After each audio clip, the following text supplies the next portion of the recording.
Le mois passé, pendant que Logos MF était en pause, Dieu m'a fait la grâce de célébrer mon anniversaire de naissance. Et pendant la célébration, je suis tombé sur un poème anonyme sur le temps qui dit ceci. Le temps passe, mais jamais comme il le faut. C'est un chronomètre incertain qui nous prend en défaut. Les épreuves s'étirent à l'infini, les bonheurs passent, secondes de folie. Et il ne nous reste qu'une poignée de sable pour vivre notre vie.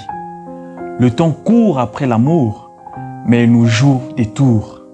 Il fuit comme un oiseau dans la nuit.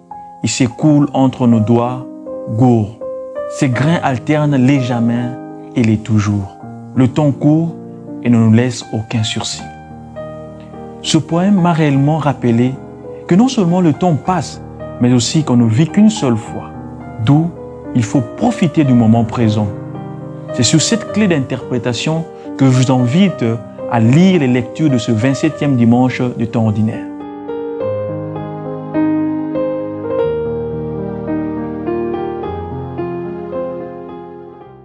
Le 21e chapitre de Matthieu nous relate la parabole des vignerons homicides de Jésus.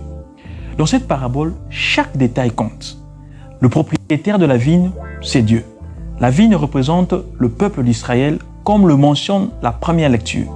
Les serviteurs sont les prophètes.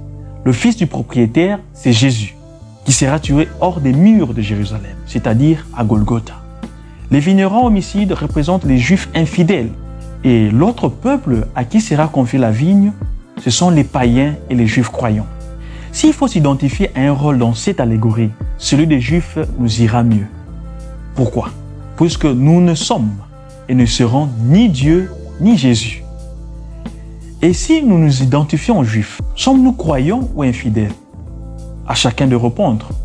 Quant à moi, je me considère comme ces Juifs infidèles à qui Dieu a donné sa vigne. Et en d'autres termes, une responsabilité. Et la première responsabilité que j'ai reçue est celle de ma vie qui doit porter du fruit. Mais malheureusement, les circonstances de la vie me font oublier qui est celui qui est à l'origine de cette responsabilité. C'est Dieu. Et le pire, c'est que à chaque fois que Dieu me donne l'opportunité de me rappeler de cela, à travers différents moyens, je refuse, je l'ignore. On ne vit qu'une seule fois. Il faut saisir les opportunités que Dieu nous donne pour donner sens à notre vie. Et le vrai sens de notre vie est que nous venons de lui et nous devons retourner vers lui.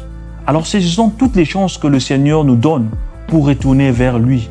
Ne tuons pas ses serviteurs, ses prophètes, et moins encore son fils Jésus. Car la vie est courte, le temps passe vite. Profitons du moment présent. Bon dimanche à tous.